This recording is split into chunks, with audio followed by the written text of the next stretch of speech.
Hola chicos, buenos días. Vamos a iniciar la grabación de la clase número 3 que corresponde a Introducción a la técnica de restauraciones directas o restauraciones plásticas.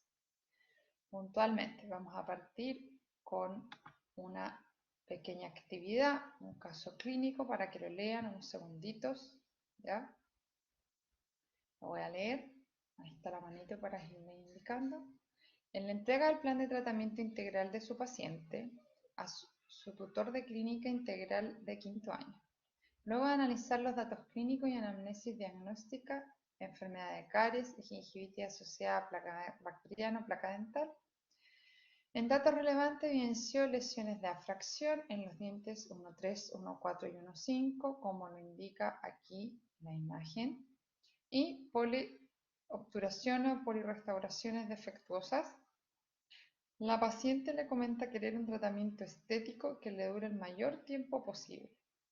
Entonces, ¿qué restauraciones en base a esto indicaría en los siguientes dientes? Y fundamentar la respuesta considerando las características físicas del material seleccionado.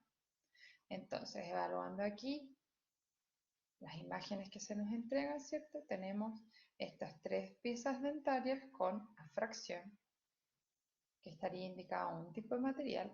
Tenemos estas dos piezas dentarias, ¿cierto? Con evidencia de lesión de caries, ¿cierto? Cruzal y un poquito por vestibular. Y esta restauración defectuosa, margen irregular, pequeña cavidad, sobreextensión. Entonces, en relación a estos materiales, ¿cierto? En la clase 5 el material ideal es resina compuesta y un número de vidrio, reforzado con resina así de fotopolimerización. ¿Por qué el número? Porque tiene propiedades muy parecidas de flexibilidad al tejido dentario y además se comporta bien en relación a la adhesión a dentina. ¿Ya? Como indica la paciente aquí, lo que le llama la atención a ella o lo que pide es que sea lo más estético posible su tratamiento. Además, en estos dientes se podría realizar amalgama o composite por los materiales, ¿cierto? Pero nuevamente la paciente indica que quiere estética. Y la relación estética-longevidad en la resina claramente va asociada a un tema de higiene, pero si la paciente pide estética, no podemos pasar a llevar eso y eh, restaurar con amalgama. Ahora, en la última imagen tenemos un premolar con una amalgama enorme que excede el ancho del tercio intercuspidio, ¿cierto? O del tercio del ancho del diente, perdón. Y esto va a tener que ser una restauración indirecta. Podemos evaluar una incrustación o dependiendo del remanente dentario que exista, en base sobre todo a la cúspide palatina, que es la que se ve más debilitada, evaluar si es que nos alcanza para un onlay o vamos a necesitar evaluar una prótesis fija unitaria. Todos estos factores van a depender en relación al paciente, obviamente, ¿ya? Ojo que el paciente aquí en las imágenes se ve que está un poquitín mal encía, por lo tanto, y también se describió en el caso, tiene gingivitis.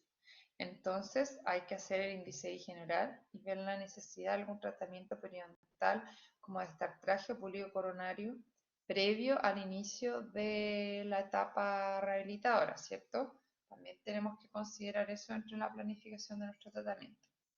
Eso a modo de introducción.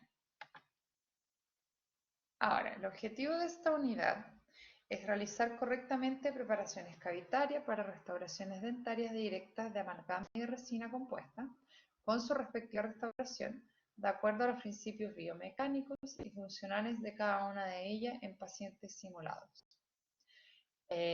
Vamos a ver también introducción a las distintas formas de clasificar una restauración y los materiales utilizados, conceptos básicos de cuándo cambiar una restauración, aislamiento del campo operatorio y manejo de los puntos de contacto proximal como último punto. Entonces, tenemos que considerar varios factores cuando vamos a rehabilitar un dientecito, ¿cierto? Cuando realizamos una amalgama y una resina, ¿cierto? Debemos tener claro el diagnóstico de nuestro paciente y el diagnóstico específico de nuestro diente, diferenciar entre lesiones cariosas y no cariosas, eso es esencial, y además las características, ventajas y desventajas de los materiales más utilizados, principalmente entre resina y amalgama. Ustedes deben saber las indicaciones y cómo se realiza una amalgama, aunque después en su práctica diaria no la realicen, ¿ya? ¿Cuándo cambiar una restauración? ¿Cambiar o reparar? ¿Se pueden reparar? ¿Qué creen ustedes? ¿Se puede reparar o todo lo que veamos vamos a tener que cambiarlo? ¿Ya? La respuesta es sí, podemos reparar, pero tenemos que tener criterio para evaluar de que debajo de esa restauración no existe una lesión de caries secundaria. Hay que considerar el momento de elegir el tipo de material restaurador para así tener un pronóstico favorable y a largo plazo. De eso va a depender nuestro pronóstico. Son preguntas que se hacen cotidianamente el día de mañana cuando estén trabajando.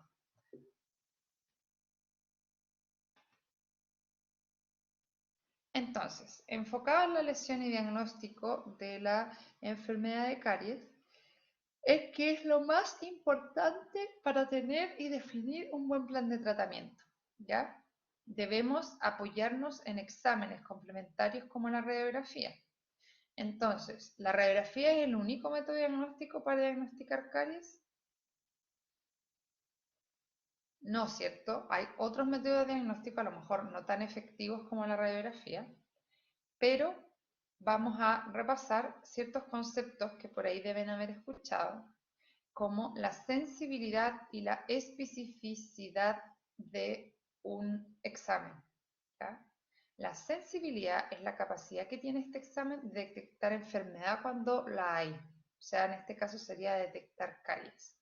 Y la especificidad es la capacidad del examen de detectar salud cuando la hay. Entonces, el examen visual es cuando nosotros llega a nuestro paciente y hacemos el odontograma, qué sé yo, con el espejito, la luz, hay que secar bien. Este examen, esta inspección también es un examen, que es visual, ¿ya? La sensibilidad de nuestra capacidad del ojo es de un 30%. O sea, tenemos un 30% de identificar si es que hay caries o no, identificando la caries como la enfermedad. ¿Se entiende? Y la especificidad es de identificar salud cuando la hay. Entonces el ojo tiene una especificidad de un 80%. Por lo tanto, tenemos más capacidad para identificar cuando el diente está sano que cuando está con caries. Para esto, se debe cumplir que el diente debe estar primero, obviamente, limpio, muy seco y con una buena iluminación, ¿ya? Y también aquí podemos apoyarnos de lupas, ¿ya? Sumando a esto nuestra capacidad táctil con la sonda, claramente, porque con el dedo no vamos a poder llegar a nada, podemos obtener con esta mezcla una sensibilidad del 64% y una especificidad del 67%. No se recomienda así en lesiones incipientes por el riesgo de que podemos cavitar esta pequeña caries. Y solo para saber consistencia en caries aguda o crónica, cuando tenemos ya evidencia visual de que hay caries, para ver si está reblandecido el tejido o no. El 3 ya vendría siendo el radiográfico, puntualmente la radiografía Bite-Wing. Recuerde que la radiografía Bite-Wing o de aleta de mordida es la radiografía que es capaz de detectar lesión de caries. Y esto va a tener una sensibilidad del 54% y una especificidad del 87%. ¿Ya? Ojo que la radiografía, y nunca se olviden de esto, va a detectar cuando el diente ya perdió un 40% de mineralización, o sea, lleva un 40% desmineralizado y la progresión de la lesión de caries ya va avanzada. Esto cobra vital importancia cuando vemos lesiones cariosas dentinarias profundas a la radiografía, porque lo más probable es que esté más profunda y tengamos que pasar a realizar un acceso para una endodoncia, ¿ya? El método de la conductancia eléctrica basado en medidas eléctricas tiene una sensibilidad del 92% y una especificidad de 80%. La transluminación, que es iluminar el diente y ver cómo la sombra, que la luz atraviese, por así decirlo, el tejido dentario y ver cómo se comporta la reflexión de la luz a través del diente y si hay presencia de caries, esto se ve como oscuro, ¿ya? Pero depende mucho de la experiencia del operador, porque solo es una luz, como les explico, a través del diente y la lesión de caries se va más oscura, pero ¿por qué se ve más oscura? Porque tiene un menor índice de transmisión que un tejido sano, porque está desmineralizado, ¿ya? Pero para eso debe haber, el ojo debe entrenarse y ustedes van a partir con esto, por lo tanto, la transluminación la van a adquirir con la misma experiencia y el ejercicio de la profesión, ¿ya? La fluorescencia ahora, hay un examen que se llama, láser diagnodent. Y este examen atraviesa o utiliza luz infrarroja, ¿ya? Y tiene una sensibilidad del 92% y una especificidad del 82%, ¿ya? Entonces hay una diferencia de la fluorescencia del diente entre esmalte sano y esmalte desmineralizado, ¿ya? El esmalte sano claramente va a ser más fluorescente que el esmalte desmineralizado. Ahora, esto ya va a implicar adquirir esta tecnología o derivar al paciente donde existe esta tecnología. Personalmente nunca lo ocupaba, pero va a implicar un gasto más. Por lo tanto, para que sepan, el gold standard o el método de referencia en el cual yo jamás voy a tener duda para identificar hasta dónde llega la extensión de la caries sería una confirmación histológica, pero obviamente no vamos a hacer una biopsia ni un corte de una exodoncia de un diente para confirmar si este tenía o no caries, ¿cierto? Ahora, hay otro método de diagnóstico que no se indica aquí en el listado que se les redactó, pero es o pregunta mejor, para que lo piensen. ¿Se puede diagnosticar la caries a través de una fotografía? ¿Qué creen ustedes?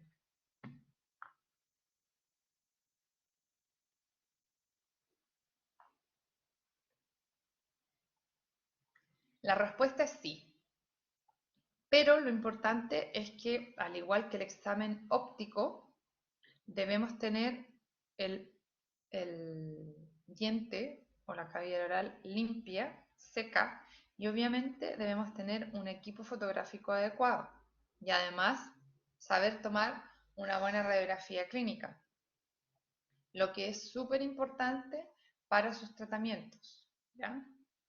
Hay un estudio que encontraron que aumenta notablemente los aciertos diagnósticos de caries oclusal utilizando fotografía. Lo atribuyen a qué? A la reflexión y a la penetración del haz de luz del flash fotográfico, lo que permite apreciar mejor la decoloración del diente, ¿ya? La translucidez debido a la descalcificación que presenta, sobre todo en lesiones que son iniciales, ¿ya?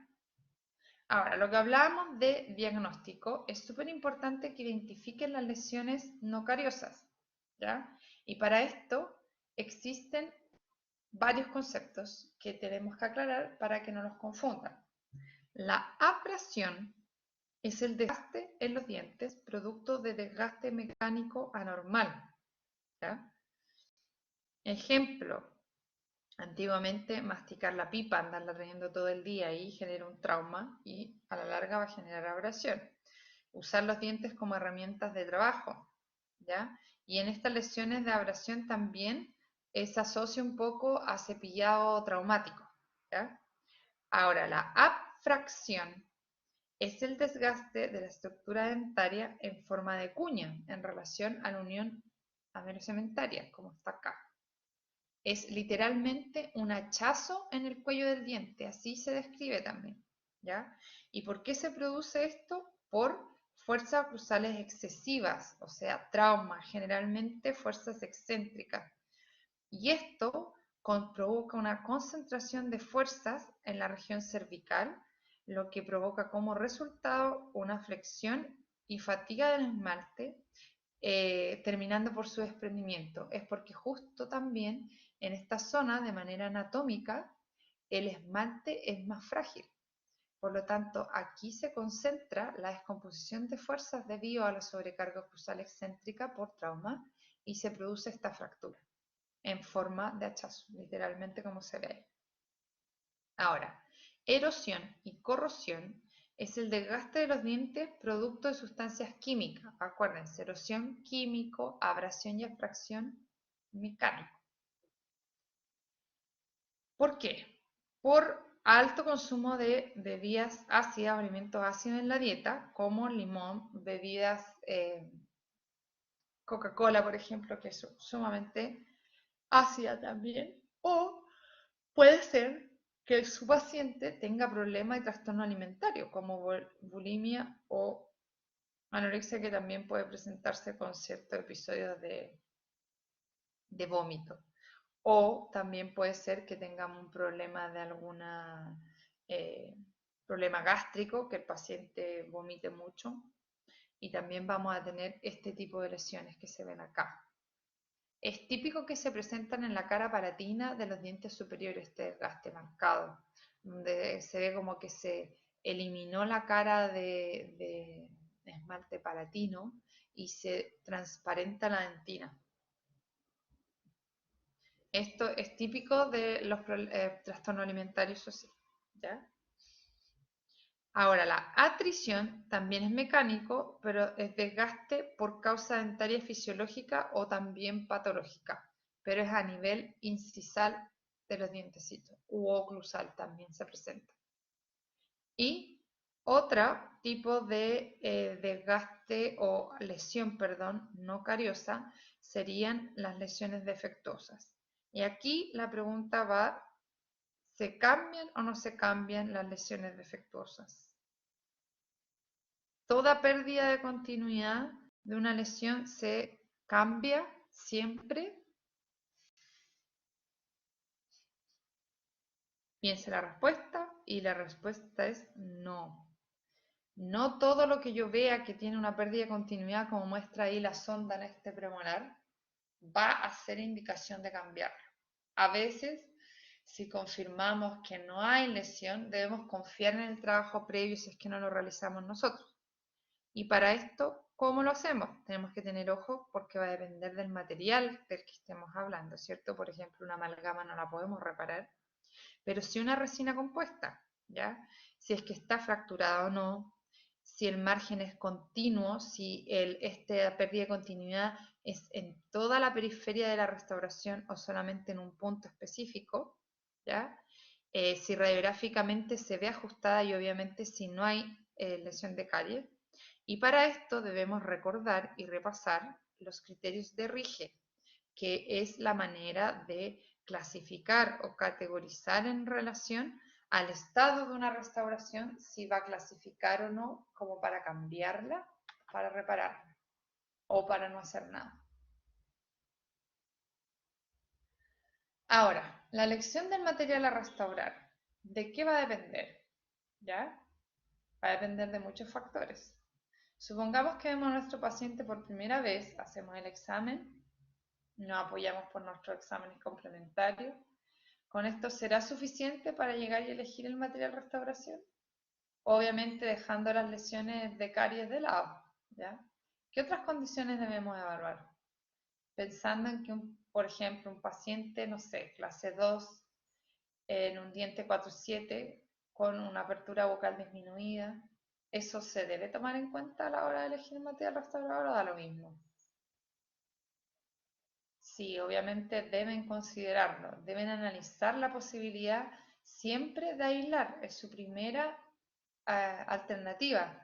El aislar nos va a permitir un campo operatorio seco, sin ningún riesgo de filtración, ni de saliva, ni de accidente, de tragarse un instrumental, y a la vez nos va a permitir al paciente también, es incómodo la goma dique, pero nos vamos a olvidar del medio bucal y vamos a enfocarnos en el dientecito que vamos a tratar.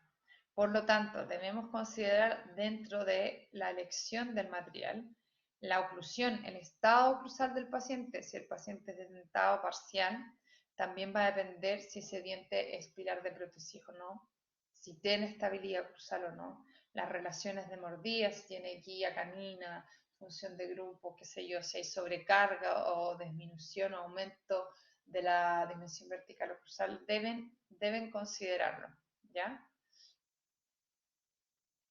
El antagonista también es muy importante. Si el paciente es un paciente de riesgo no cariogénico, la posición del diente en la arcada, obviamente en un diente anterior desde canino, diría yo, casi que desde premolar hacia adelante, no vamos a hacer una amalgama, sobre todo con el nivel de exigencia estética que existe hoy en día, ¿ya? Eh, la condición socioeconómica del paciente también es importante. Hoy en día sí las diferencias económicas en restauraciones directas casi que son mínimas, o sea, por defecto uno hace resina, ¿ya? Y la edad, obviamente, y el estado de erupción que va a depender, obviamente no es lo mismo realizar un plan de tratamiento en un paciente de 20 años versus un paciente de 70, no vamos a tener el mismo criterio, o de 80, ¿ya? Clasificación de la restauración, entonces, para ir ordenando, ¿no? Desde el punto de vista de la clasificación, vamos a encontrar cuál es la finalidad de nuestra restauración. ¿Para qué la estoy realizando? ¿En qué etapa del plan de tratamiento nos encontramos? Pensemos en una caries dentinaria profunda, que el paciente pueda o no estar con sintomatología. ¿Será prudente postergar la restauración de ese diente hasta el inicio de la fase rehabilitadora si tenemos un paciente con periodontitis, por ejemplo, que vamos a tener que iniciar fase etiológica dentro de nuestra fase de tratamiento, de nuestra planificación? Vamos a tener que esperar, o sea, esta dentinaria profunda perfectamente puede pasar a penetrante en este tiempo. Entonces, ¿será prudente restaurar de manera definitiva o de manera temporal? Y esperaremos así para evaluar la sintomatología en el tiempo. También es importante darle una oportunidad al tejido dentario para ver si se produce, si un paciente joven sobre todo, si podemos provocar una regeneración leve, aunque sea, para poder salvarlo del endodoncia, ¿cierto? Esto cobra vital importancia en pacientes como de alto riesgo cariogénico, como les comentaba, con múltiples lesiones cariosas, varias activas. Entonces, ¿qué se realiza? Una restauración con vidrioionómero para hacer cambio del ambiente oral, como se realiza en odontopediatría muchas veces, eh, y se llaman restauraciones transitorias, ya que una vez que estamos en boca, producimos el control del medio oral, ¿cierto? Bajamos la carga bacteriana porque a la vez estamos realizando la fase etiológica, y una vez que esto está ya controlado, que tenemos una respuesta del paciente, podemos realizar la definición, ¿cierto? O, si no, la restauración provisoria, si es que voy a hacer otra cosa después como una prótesis fijoritaria, ¿ya? Además, el otro punto es según la localización, ¿cierto? Porque no es lo mismo realizar una restauración, por ejemplo, como sale aquí en la imagen, de este diente, de este ángulo, ¿cierto? Versus realizar este tipo de restauración. Ya sector anterior o posterior es distinto. Ya en un diente superior e inferior también va a ser diferente, porque va a poder tener o no compromiso estético, ¿ya? Al momento de reírse, acuérdense que la mayoría de nosotros mostramos las caras cruzadas de los dientes inferiores, y también hay sonrisas amplias que muestran hasta los premolares o hasta al menos la cara mesial del primer molar. Por lo tanto, tampoco los pacientes van a querer afectar su estética, sobre todo si es mujer.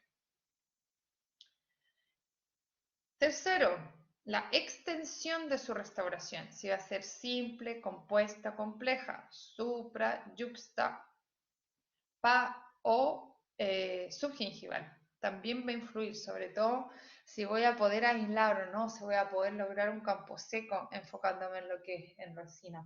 Si es que voy a trabajar en eso. ¿Ya? Y por último, durante el diagnóstico hay que identificar, como les comentaba, la etiología.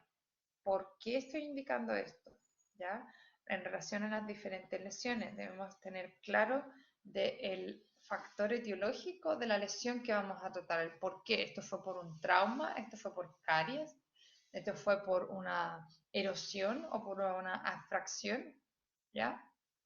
Entonces, según la finalidad, como les comenté al principio, para que queden más claros, vamos a tener temporales, restauraciones definitivas y restauraciones provisionales, ¿cierto?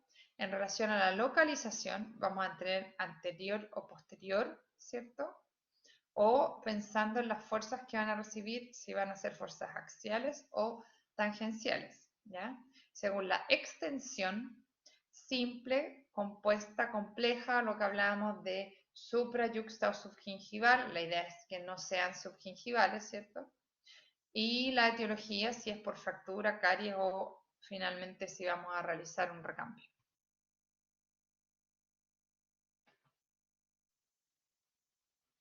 El tipo de material restaurador, o sea, ¿por qué voy a realizar una restauración? Y ahora el material de restauración que voy a elegir, ¿cierto?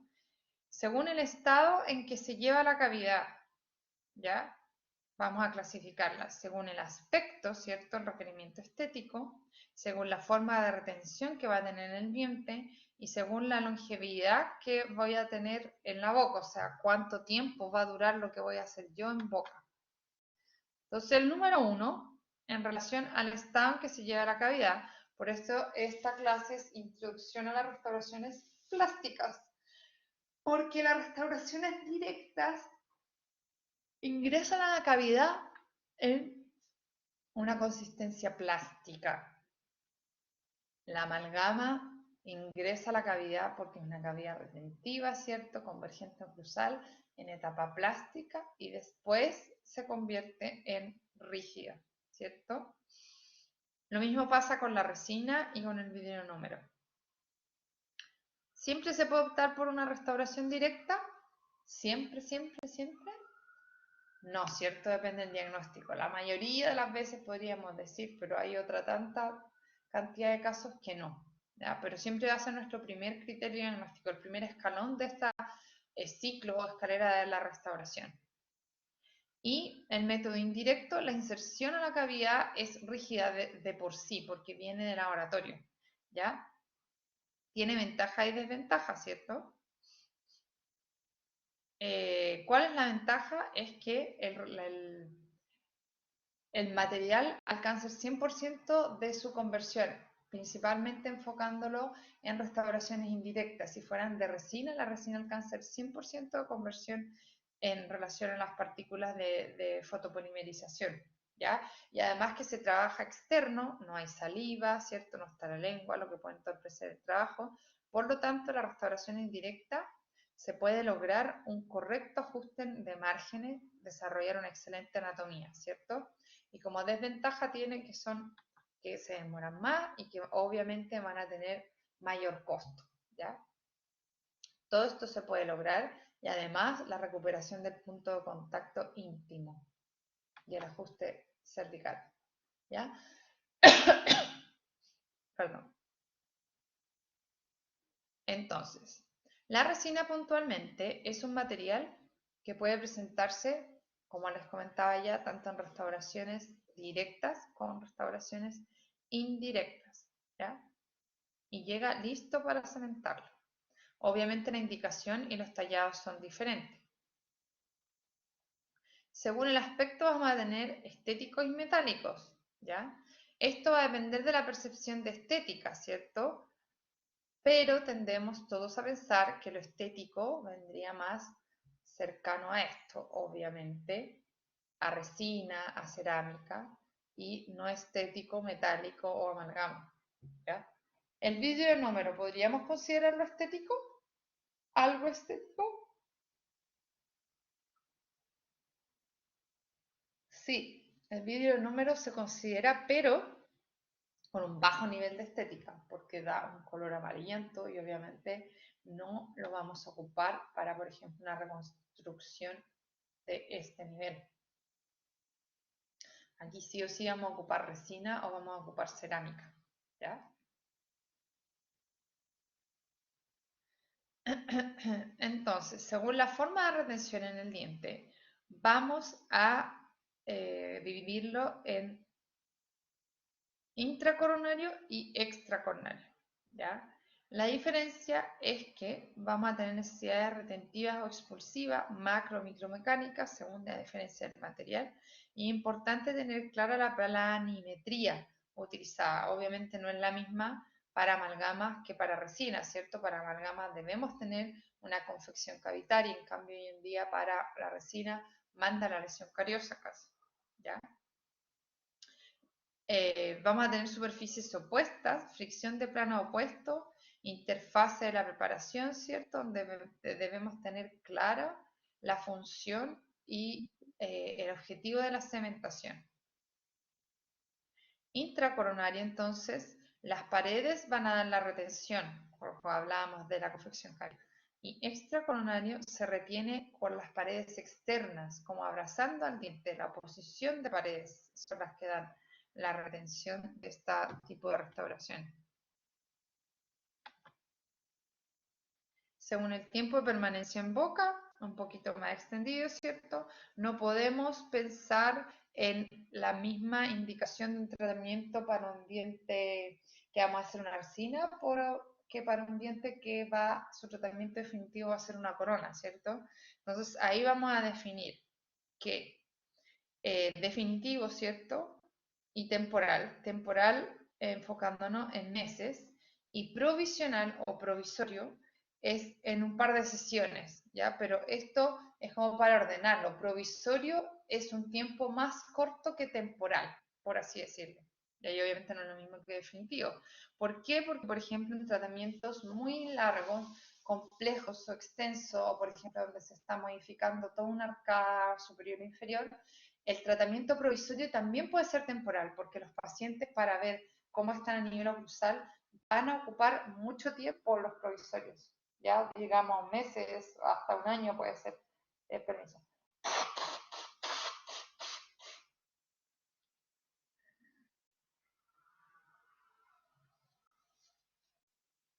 Esto obviamente tiene ventajas y desventajas porque deben ser unos provisorios que tengan un excelente ajuste para no afectar la salud periodontal del paciente, ¿cierto? Ahora, dentro de esto, ¿para qué utilizarían o indicarían una restauración metálica de composite, acrílica o vidrio? Piénsenlo. Provisorio. Definitivo. Acrílico, ¿creen ustedes que podría ser definitivo? No, ¿cierto? Un acrílico va a ser provisorio o temporal, dependiendo de la complejidad del tratamiento. Más no. Y vidrio podría ser temporal o definitivo, dependiendo de la indicación. Y sí o sí, resina en composite podría ser definitivo. Ahora, ¿la resina cuándo podría ser temporal?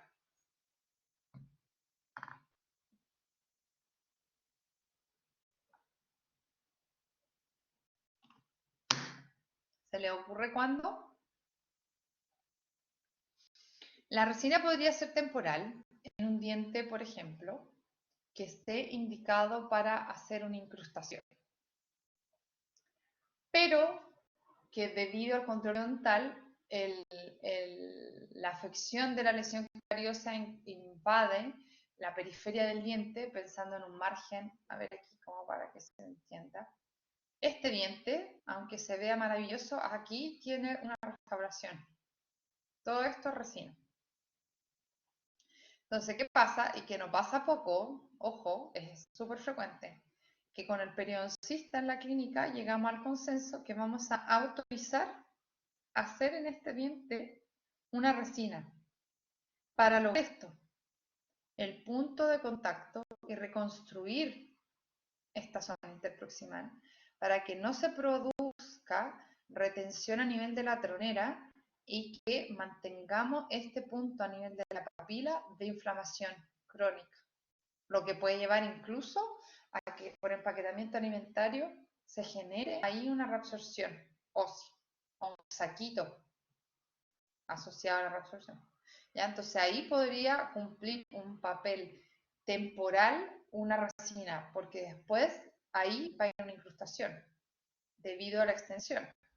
Aquí hay más de un ancho, va de 1/3 de la cara oclusal, ¿cierto? Entonces aquí estaría indicado una incrustación. Ahí tomaría ese papel una resina, ¿ya?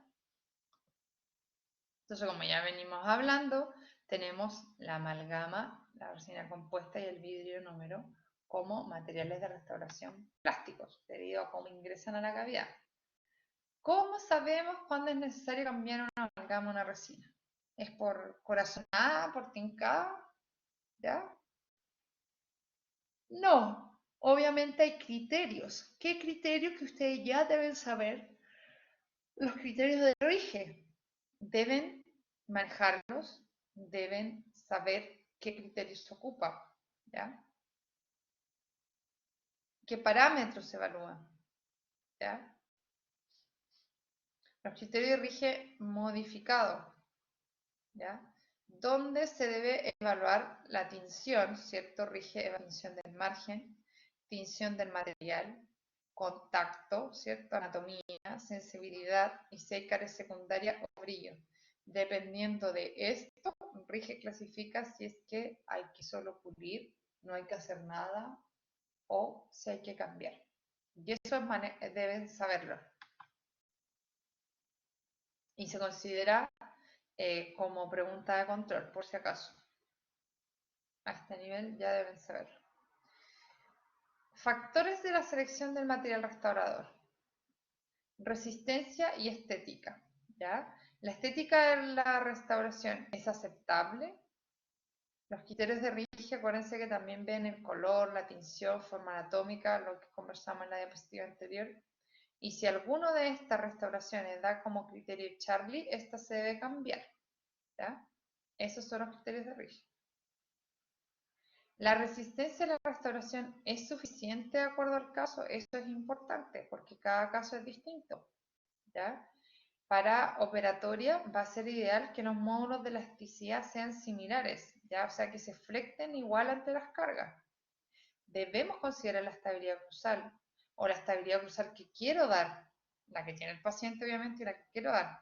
Las cargas que va a recibir el diente que voy a rehabilitar, ¿ya? Por el antagonista o también por la clase esqueletal. Y también es importantísimo el estado periodontal de mi paciente. O sea, imagínense, este paciente es muy distinto a este paciente o a este de acá, ¿ya? ¿Por qué? Fíjense dónde iba la encía, aquí está el margen de la corona, y todo esto ha perdido el paciente. Lo que ustedes ven aquí es la anatomía que se la da en base a resina. Se ve el cambio de color, pero eso es pura raíz, ¿ya? Por lo tanto, acá hay un tema periodontal, pero aquí también hay un tema de trauma. O sea, estos son puras abstracciones. ¿Qué está pasando con mi paciente? No puedo llegar y pensar, ya a ver cuántas resinas hay aquí, 1, 2, 3, 4, y chuta, me voy a poner de vacaciones, no sé. Hay que evaluar el porqué, ir un poquito más allá. ¿Voy a rehabilitar ahí con resina o con ionómero?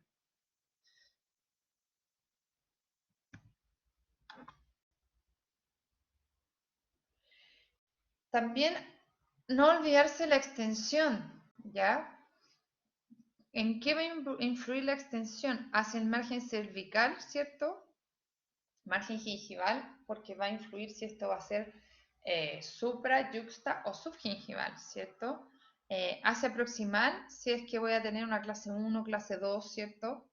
O si va a influir o va a afectar la cúspide, si voy a tener un debilitamiento cúspido, ¿ya? Porque cuando yo cambio una restauración, inevitablemente la nueva restauración va a ser más extensa que la anterior. Eso no deben olvidarse. Su dientecito ya inició el ciclo restaurador, ¿ya? Y tenemos que tratar de ir avanzando en esto lo más lento posible y teniendo un enfoque lo más conservador posible, ¿ya? Obviamente no va a ser lo mismo tratar a un niño de 20 años, 18 años, que a esta señora que está acá, ¿cierto? Esta señora ya probablemente usa hasta prótesis, lo que igual va a ir en relación a la oclusión que tenga. La edad también influye porque la lesión de caries podría estar próxima a la cámara pulpar, ¿cierto? Y acuérdese que mientras más próximo a la cámara pulpar, al mayor número de túbulos por milímetro cuadrado. ¿Ocupo o no ocupo protector pulpoantinario? Pero esto va a aplicar en un paciente añoso donde se produce constricción de la cámara pulpar, donde de verdad podemos tener una tremenda lesión de caries, pero que el paciente no tenga ningún tipo de sintomatología porque ya sus dientes son viejitos, por lo tanto las cámaras pulpares están retraídas, ¿cierto? Entonces ahí voy a poder a lo mejor rehabilitar y poder tener buen resultado, pero en un paciente más joven, en una cavidad a lo mejor de la misma extensión que en uno viejo, voy a tener una pulpitis irreversible, voy a tener sintomatología, ¿ya? Volviendo al tema de la oclusión, no olvidar considerar las cargas que recibe su diente, ¿ya? Y en base a eso, tener la consideración si voy o no a rehabilitar con resina o voy a hacer, por ejemplo, una incrustación. Voy a necesitar una incrustación para nivelar plano, porque va a ser pilar de prótesis, o por ejemplo, aquí, en un paciente de este nivel, ¿ya? Un paciente clase 3, voy a poder realizar restauraciones con este tipo de oclusión. A lo mejor sí, pero no va a poder ser mi tratamiento definitivo porque aquí hay que corregir un tema de base primero, antes de ponernos a reparar. Acuérdense que la resistencia al desgaste también son distintos, ¿ya? Y si su resistencia al desgaste, por ejemplo, comparando el ionómero con la resina, va a perder el paciente estabilidad con el tiempo, ¿cierto? Las guías desoclusivas también hay que poner ojo. Si el paciente tiene guía canina o tiene función de grupo, va a recibir distinto las cargas. Por ejemplo, si tuvo una fractura de un canino o si tiene una lesión cariosa muy extensa. Otros factores importantes a considerar son el acceso a nuestra lesión cariosa, ¿ya? O cómo llego a sacar la lesión cariosa. Es un diente que tiene contacto, que tiene el diente el vecino, un diente que tiene antagonista, porque si es así, yo puedo tener un acceso directo. Por ejemplo, si tiene una caries distal y no tengo el diente siguiente, voy a poder ingresar directo por la cara libre, por lo tanto voy a hacer una restauración mucho más acotada. Si el paciente tiene limitación de la apertura bucal, también no voy a poder llegar, si sobre todo son molares, no voy a poder realizar, por ejemplo, una resina de manera adecuada, ¿ya? Galvanismo, o sea, si tenemos más de una restauración metálica o si tenemos ya una restauración metálica colindante, por ejemplo, acá, ¿cierto? Probablemente si tenemos una lesión clase 2 acá, no vamos a poder hacer una restauración metálica o el paciente después va a presentar molestias por el galvanismo. Economía, como les decía, hoy en día ya no es tan relevante entre amalgama y resina. Generalmente se hace casi pura resina. Pero sí debemos tener presente el tema del margen gingival y el riesgo cardíaco del paciente. Obviamente, aunque un paciente tenga alto riesgo cariogénico, también va a querer estética, es lo más probable. Por lo tanto, se van a ver enfrentadas situaciones de pacientes con riesgo cariogénico en el cual van a tener, o el paciente va a querer realizarse resina. Pero ahí ustedes deben trabajar y bajar ese riesgo, educar a su paciente. Si no, podemos adecuar el medio oral, como les hablaba, que es un concepto que se ocupa harto en odontopediatría, y realizar primero restauraciones con ionómero, adecuar el medio, educar, reconstruir puntos de contacto, ¿cierto? Eso se puede hacer con ionómero, y una vez que baje la carga bacteriana, que mejore el estado periodontal de su paciente, ir diente a diente trabajando con un recambio con resina. Ahora, importante considerar que la amalgama tiene un riesgo no menor y es en cavidades grandes, ¿ya? Porque no soporta el diente un escalón muy extenso. Por ejemplo, acá se ve un escalón tremendo, se fractura la amalgama, ¿ya? Al igual que el vidrio no tiene mucha resistencia, a diferencia de la resina. Entonces ya vimos un poquito extendido lo que es los materiales de restauración directa, ¿cierto? Ahora, ¿cuándo escoger si es directa o indirecta? ¿Qué debemos considerar? Aquí hay algunos ítems, ¿cierto? Extensión de la lesión y resistencia mecánica del remanente. ¿Qué extensión vamos a considerar? Más de un tercio de la distancia intercuspidia va a indicar una restauración indirecta, ¿cierto? Si sea inlay, onlay u overlay, eso lo vamos a ver en la unidad de restauración indirecta. La ubicación puede ser tanto en el sector anterior o posterior. En el caso de la necesidad estética, obviamente supera las restauraciones indirectas en estética a las directas. Sí, logramos mejor estética, como por ejemplo una carilla de cerámica o una prótesis fija unitaria. La ventaja sí, siempre va a superar que las directas es que se demoran una sesión y son más económicas, ¿ya? O sea, el paciente se va listo para la casa, por así decirlo. Pero si la posibilidad de acceso está limitada, tenemos poca apertura del paciente, la indirecta es mejor porque el laboratorio maneja mejor los contornos y el pulido final. Llegan listas las restauraciones. Si hay relación con la encía, vamos a preferir metal, si amalgama una incrustación metálica. Y lo que sí es que la amalgama debemos evitar que esté en contacto con líneas de cementación de otra restauración. Lo mejor siempre va a ser tener encías sanas y lejos de nuestras líneas de cementación, porque debemos procurar, esto debemos verlo antes de restaurar. Debemos considerar características específicas de la dentición, por ejemplo, lo que hablamos, si el antagonista es dentario o es prótesis. También vamos a poder flexibilizar un poquito el criterio, si el paciente tiene antagonista protésico, ¿ya? Si es una clase 3, va a realizar más potencia, al menos en el sector anterior. Entonces podemos preferir lo indirecto porque va a tener mayor resistencia, mejor ajuste. ¿Ya? En general, lo directo, como les decía, es más barato que lo indirecto en relación al coste económico. ¿Ya? Y lo indirecto involucra más desgaste también, porque necesitamos una confección cavitaria. Ahora, esto se ha desechado un poquito con las restauraciones indirectas de resina, por ejemplo. Restauración indirecta de resina hoy en día se pueden trabajar hasta en espesores mínimos, ¿ya? Pero como concepto general, claro, al ser indirecto automáticamente pensamos en una restauración más grande, ¿ya? Y sí o sí esto cobra vital importancia, evaluar riesgos y beneficios de los procedimientos para el paciente, enfocar el tratamiento en el paciente, no en nosotros, pero también considerar nuestra habilidad. ¿Ya? Si somos capaces, si sabemos realizar, tenemos a las aptitudes, las habilidades para poder hacer algo más complejo. Si no, sí, la actitud responsable sería derivar al paciente. Si es que no nos atrevemos, no tenemos experiencia en esa área. ¿Ya? Ahora, indicaciones de la amalgama. ¿Cuándo indicamos amalgama? Esto ya lo deben saber, lo vieron en biomateriales, en bioelementos. Solo en cavidades tipo 1, 2 y 5.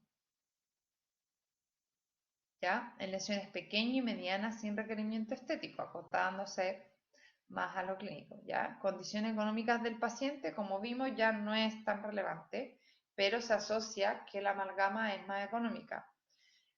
Con pacientes con tratamiento previo de restauraciones más complejas debido a la extensión, en peces temporales y permanentes jóvenes, debido a la gran longevidad, que eso es irrefutable, las amalgamas pueden durar más de 20 años.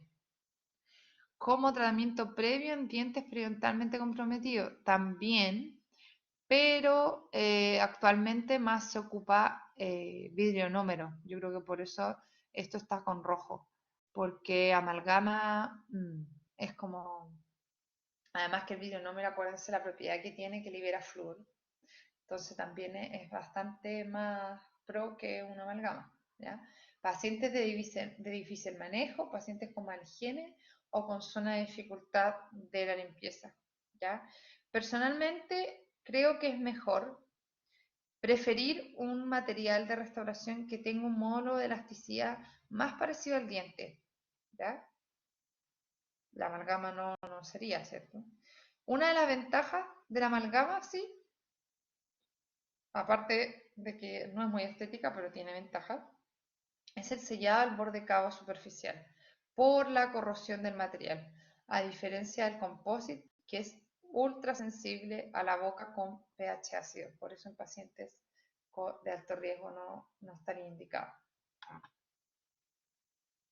Contraindicaciones, entonces. Estética, eso es como lógico, que el paciente ya tenga metales en su boca, porque puede producir galvanismo, en cavidades muy extensas, mayor a 1/3, y cavidades también en otro extremo, muy superficiales, y en el caso de alergias.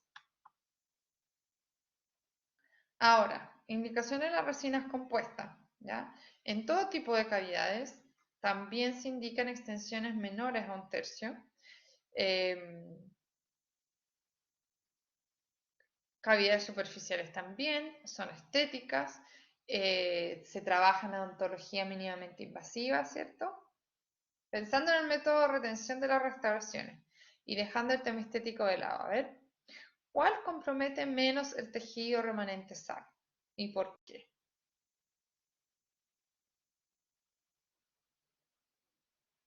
Recuerden que la amalgama necesita de una planimetría definida, entonces debemos retirar, si es necesario, tejido sano para confeccionar esta planimetría, ¿ya? En el caso de la resina, hoy en día manda la lesión cariosa, no es necesario realizar una planimetría, por lo tanto, elimino el tejido afectado por caries y restauro, por lo tanto sería mínimamente invasivo y por eso se realiza mucho más resina hoy en día.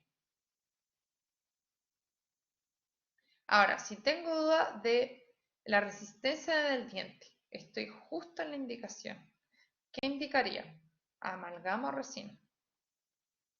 Ahí donde se tienen que fijar es en el módulo de elasticidad. ¿Cuál de estos dos materiales es más parecido al diente? ¿Ya? Se comporta más similar al diente. Yo elegiría resina. Contraindicaciones de la resina, entonces. Obviamente en lesiones muy extensas, ¿cierto? Incapacidad de relación absoluta. Por la técnica adhesiva necesitamos que esté seco, seco, seco. Cavidad con márgenes en dentina. Terminaciones subgingivales, obviamente, sobrecarga y riesgo cariogénico elevado. O sea, a esta boca primero hay que adecuar el medio antes de ponerlo a trabajar, ¿cierto? Acá este diente, chuta, está difícil porque con suerte no alcanza por una corona. Fíjense, miren hasta donde estas cúspides están totalmente debilitadas. O sea, si yo tallo, me voy a quedar sin nada. Este diente probablemente queda en estado radicular. Este, yo creo que igual. Ahí la cúspide, fíjense que se ve más opaca, tiene que estar con caries, todo por dentro.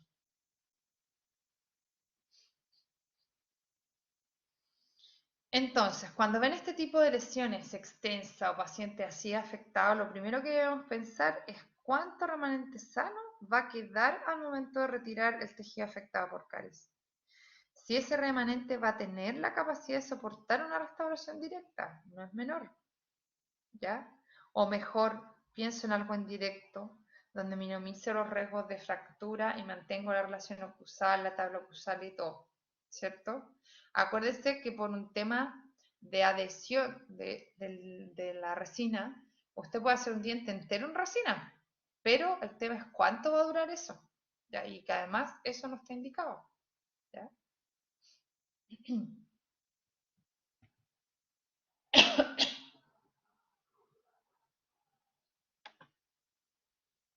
El vidrio número, entonces. Aquí es importante asociarlo que si estamos en dentina, el vidrio de número, aunque no sea tan estético, va a estar súper indicado, ¿ya? Va a estar indicado también en pacientes con mucho riesgo cariogénico, en casos de odontopediatría, ¿cierto? Con presencia en dentina. ¿Por qué? Porque recuerden que dentro de las ventajas del vidrio número es que es su biocompatibilidad, acuérdense que produce liberación de flúor, su adhesión química a la estructura dentaria, ¿cierto? Y aquí realza su importancia. Tiene un módulo de elasticidad similar a la dentina, no al esmalte. Siempre se confunden, acuérdense que el esmalte es la resina. El vidrio es similar a la dentina. Por esto se justifica el uso a nivel cervical, principalmente porque es una zona que recibe mucha carga. La deformación del material debe acompañar en la deformación del movimiento a la dentina, ¿ya? Lo que sí es que no presenta una buena resistencia a la abrasión, ni flexión, ni tampoco al desgaste. Y debe ser protegido de la humedad principalmente las primeras 24 horas. Por ejemplo, el sistema de Vitremer puede ser usado como base, restauración o cementación, ¿ya? Contraindicación, como muestra acá lo que les comentaba recién, personas de alto impacto y de mucha estética. Acuérdense que tienen bajo nivel estético porque es blanco, amarillento, ¿ya? Previo a la restauración, no pueden olvidar de que dentro de todo esto está un plan de tratamiento, ¿ya? Y que nunca debemos descuidar la posición de trabajo, la ergonomía al respecto, ¿cierto? La aislación siempre debe ir de la mano. Limpieza, confección de la cavidad, tenemos lista nuestra cavidad, inmediatamente aislamos para empezar a limpiar, ¿cierto? Adecuar nuestro dientecito al medio, desinfectar y de ahí empieza nuestra técnica seca. Preparamos al paciente, acuérdense que lo que vimos en la sesión pasada, nos preparamos nosotros con barrera de seguridad, ¿cierto? Nuestro bracket con barrera de seguridad y también el campo operatorio, nuestro diente. Entonces, vamos a pedirle al paciente que se enjuague con clorexidina al 0,12%. Acuérdense que no es al 2 porque queman a su paciente. Antes de empezar a tallar, apenas llega el paciente, lo saludan, le ponen la mascarilla, le ponen la pechera, su antiparra, lo sientan y que se enjuague. Eso es lo primero. ¿Ya? Trabajar con aislación relativa mientras confecciona la cavidad, absoluta después que ya esté listo, ¿cierto? Cuando ya está aislado, desinfección cavitaria, ahí sí el 2%. ¿Y por qué? ¿Por qué es importante la desinfección cavitaria el 2%? ¿Quién realza aquí a nivel de la adhesión en el tejido? Acuérdese de las metaloproteinasas. Deben repasarlo. ¿Por qué?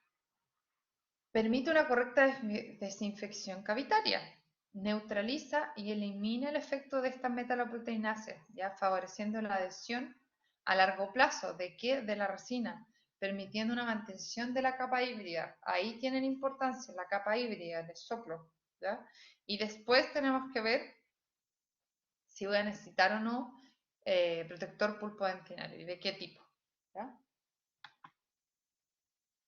Aislamiento del campo operatorio. Idealmente siempre que sea aislamiento total, aislamiento con goma Mickey. En contadas situaciones vamos a trabajar así, en aislamiento relativo, generalmente en arcada superior, ¿ya? Pero cualquier técnica que ustedes vean, quieran pasar el tiempo, matar el ocio, de resina, lo van a ver trabajado a este nivel. O sea, los grandes artistas de resina, Mañé, qué sé yo, van a trabajar así. Style italiano también es un buen dato para que vean videitos, ¿ya? Ellos tienen revistas, tienen un montón de publicaciones y todas son trabajadas a nivel de aislamiento absoluto, ¿ya?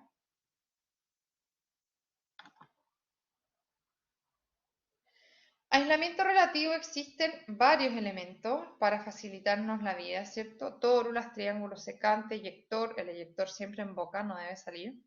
Se utilizan elementos absorbentes, ¿cierto? Para eliminar el exceso de líquidos, pero no evita la humedad del aire expirado por el paciente, ¿ya? Recuerden que la goma níquel debe ir tapando la nariz siempre, ¿ya? La tórula siempre debe ir debajo del clamp para desplazar el tejido blando, el piso de boca, la lengua, la mucosa del carrillo. Y el eyector siempre puesto, siempre, siempre, no se deben olvidar, ¿ya? Aquí hay algunos ejemplos de aislación relativa, ¿cierto? Esta técnica que es buena cuando los pacientes tienen muy marcado el frenillo, ¿cierto? Que aquí se le hace un ojal o un surco a la tórula, ¿ya? Y esto sería una modificación porque al ser completa la tórula desplaza el frenillo y si el paciente lo tiene muy marcado con inserción baja, le duele, ¿ya? Y esto, generalmente, estas barreras gingivales se utilizan para blancamiento dental. No muchas veces es tan efectivo y igual se queman y las papilas quedan completamente blancas y eso después al paciente le molesta. Pero para que las conozcas se utilizan, ¿ya?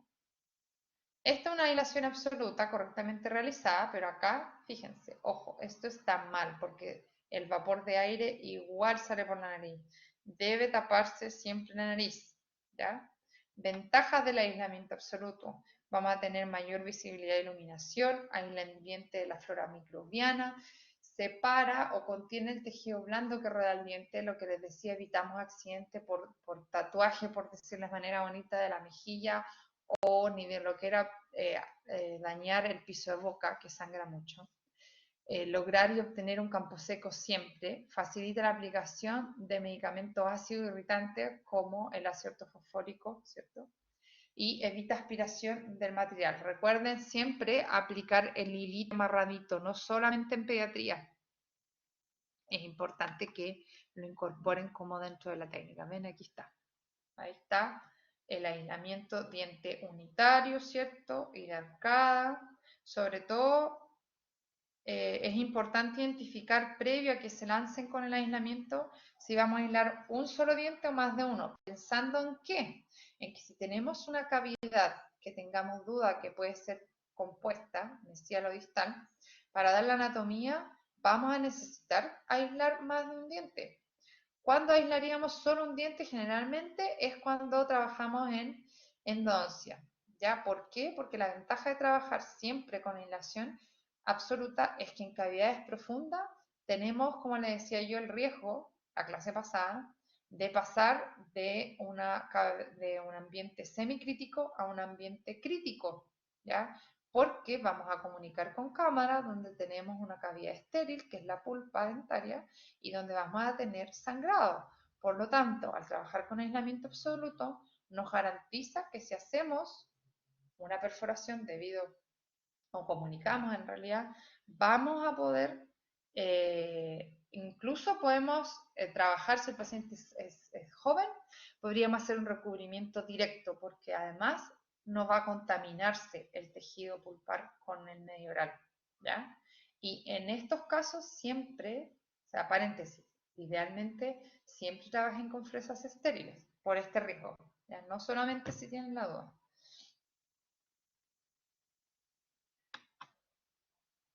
Ya. ¿Qué desventajas puede tener el aislamiento absoluto? Indudable el tiempo operatorio, por eso es importante que lo asuman como un desafío,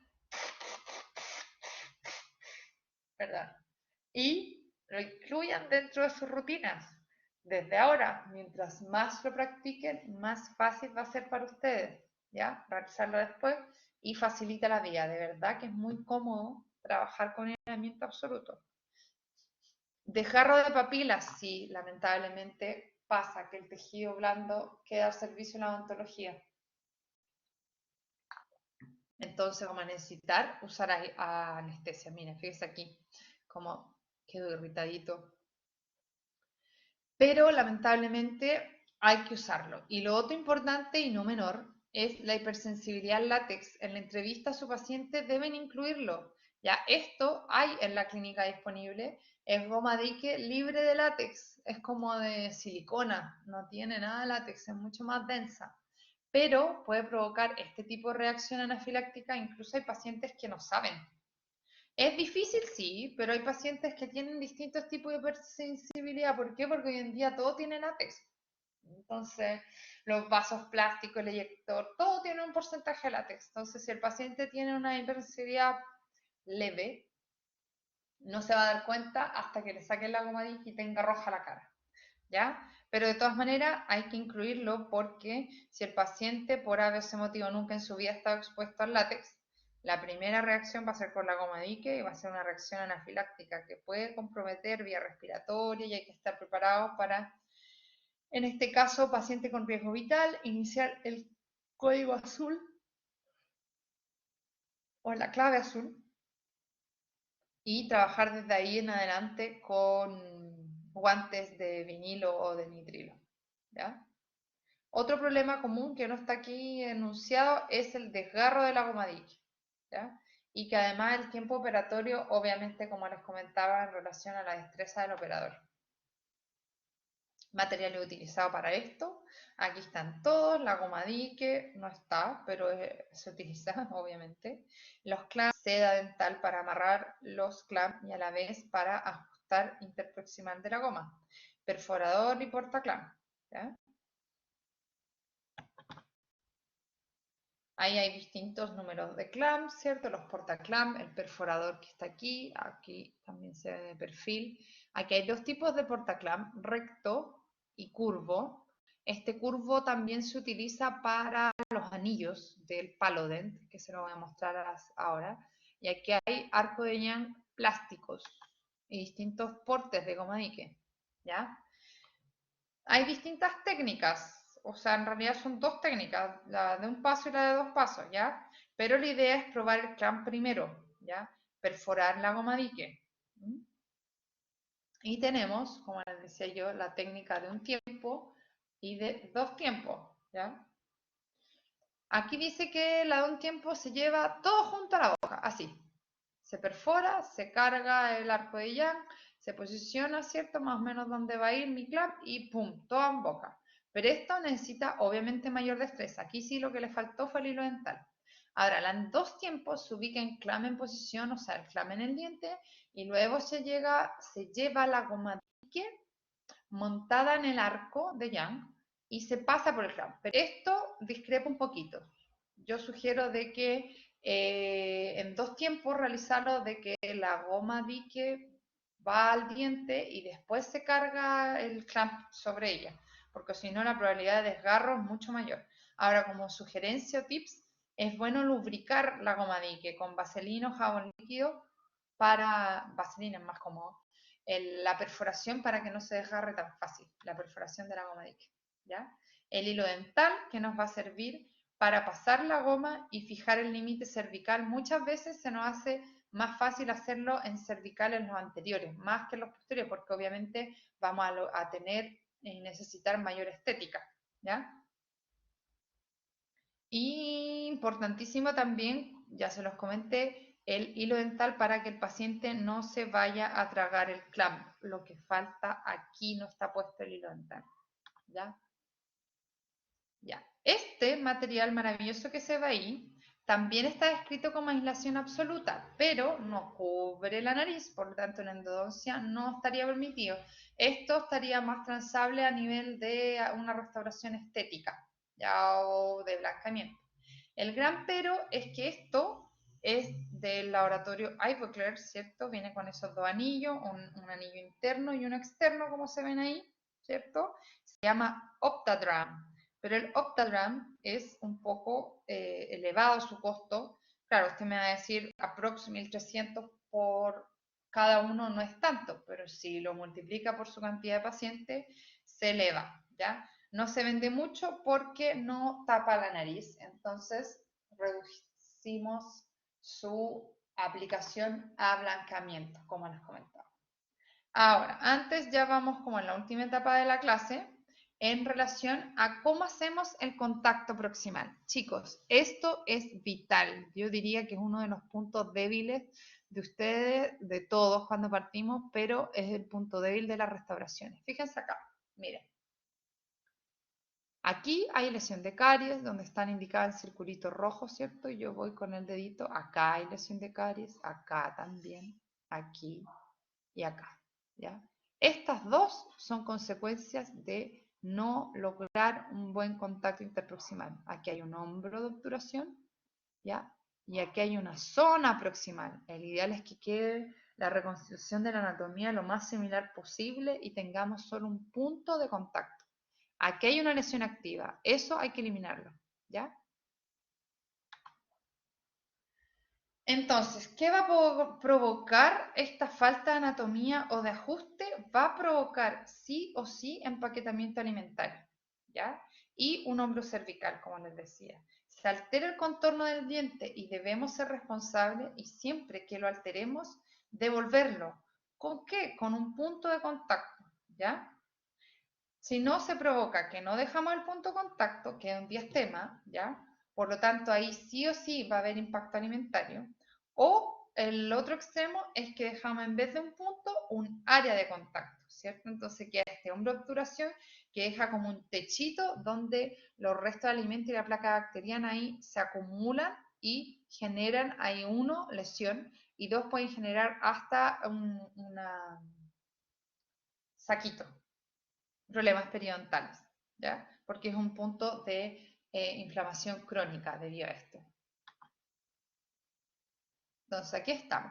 La adaptación cervical debemos lograrla lo más fidedignamente a la anatomía para devolver el tipo de contacto. Si no, generamos esto. Al adaptar más la cuña, generamos una cintura y aquí es donde se provoca la modificación y se genera esta tronera donde se acumula el alimento, ¿ya?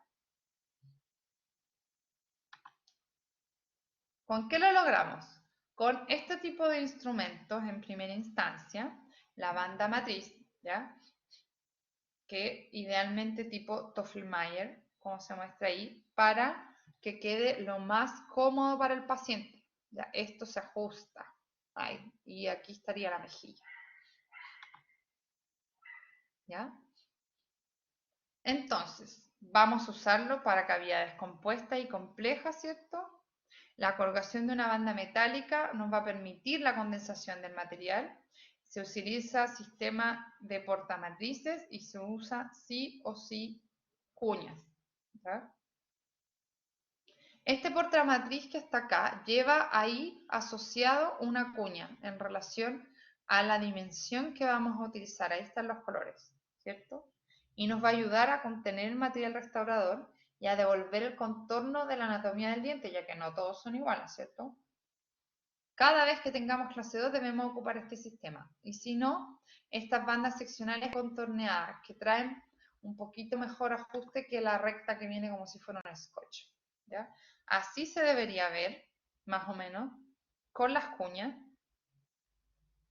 La banda se adapta totalmente al contorno del diente. Fíjense que no hay ningún espacio. Miren ahí. Está totalmente ajustada. No veo encía.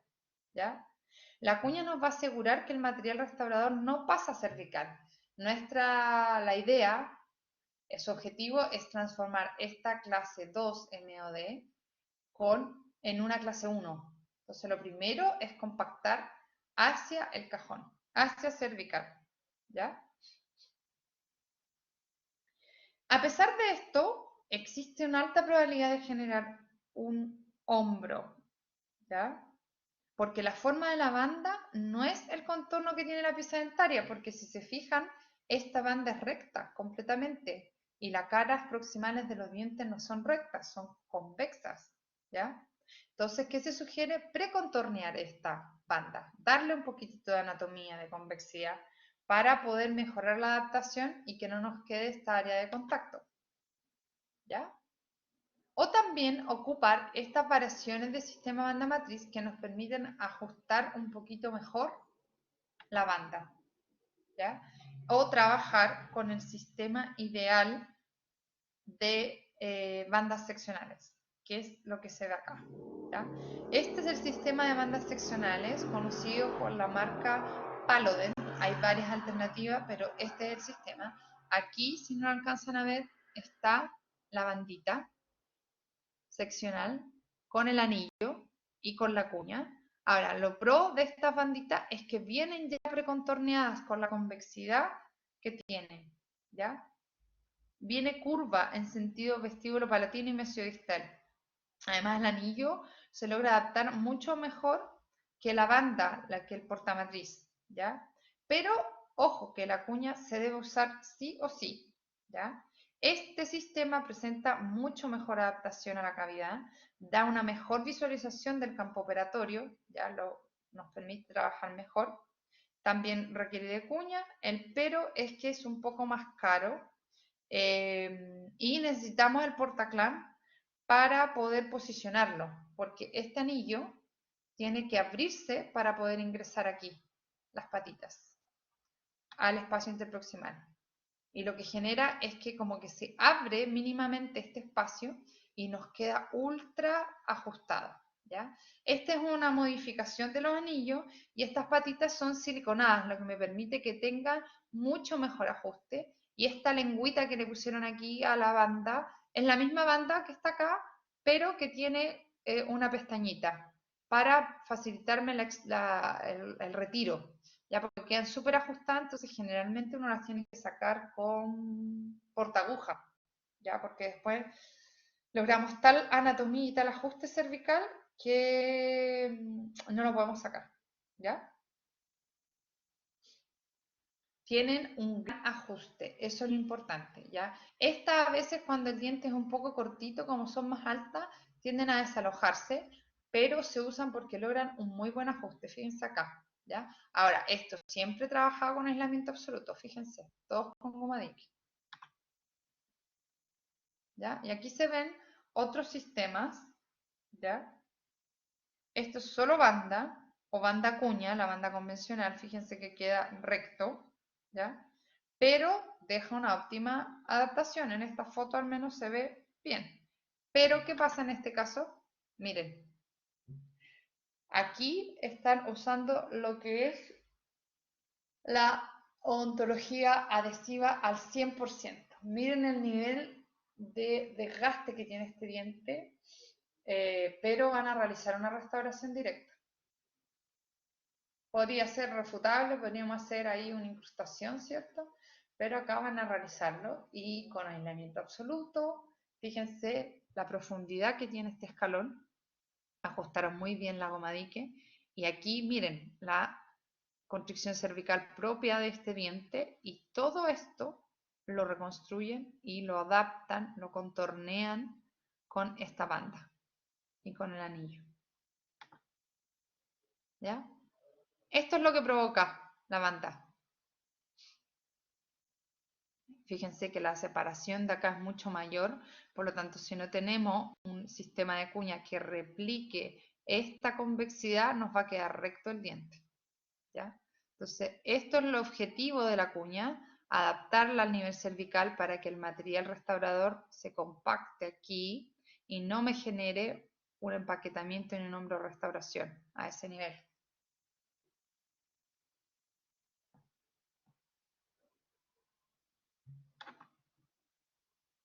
Estos son otros sistemas matrices de bandas, pero no se adaptan en general bien. Pueden ser utilizados en pediatría, sí, pero el diente pediátrico es bastante distinto al diente definitivo. En adultos no lo vamos a ocupar mucho.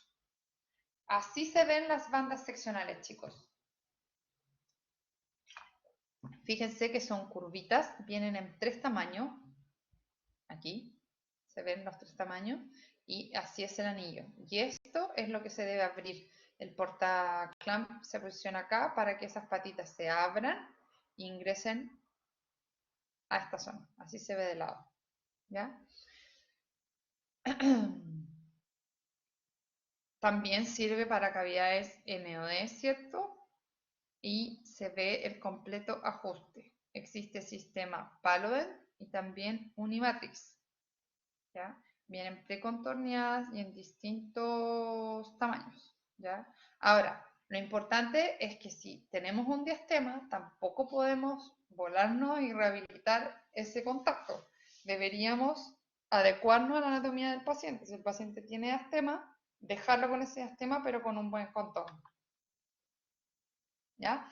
Aquí existen estas bandas, que también las van a ver, siliconadas, pero hay que tener ojo porque las bandas siliconadas, por la deformidad del material, tienden a tener un poquito de resiliencia y se mueven, dependiendo de qué tipo de marca ocupen, ¿ya?